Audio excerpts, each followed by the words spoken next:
Britain at war, but not as you'd normally see it. Dubbed the longest yarn too, the display at Southwell Minster in Nottinghamshire gives a taste of life in Britain between 1939 and 1945. From the moment war was declared, through the Blitz, the Battle of Britain, and even the Home Guard. All revealed in wool.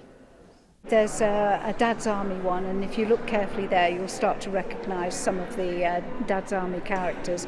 That probably took the two ladies there 400 or 500 hours to do. Behind this woolly wonder, a small army of knitting volunteers, among them Helen Sillett-Scoggins. 4 weeks ago, somebody phoned me up and said, "Oh, we need some roofs knitted." I said, "I don't knit, I sew, I do admin, but I don't knit." And they said, "Google." I said, "Oh, okay." So I've started knitting, and I made roofs, chimneys and a cat. As well as the 80 panel displays, there are also life-size versions, including a land girl, famous for her rat-catching skills. There's been several of us working on it, and several people around the country working on making rats, and so we've got several of those, well, 500 in total actually. John Million's father Bill was also a piper during the Second World War and landed on the beaches of Normandy on D-Day. Today his father was also represented.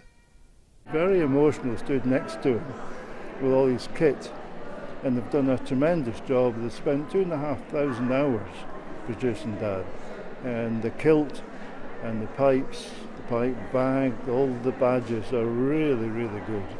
But for many, it was the depictions of day-to-day life during wartime that really stood out. Food rationing, sheltering in the underground during the Blitz, and children in gas masks.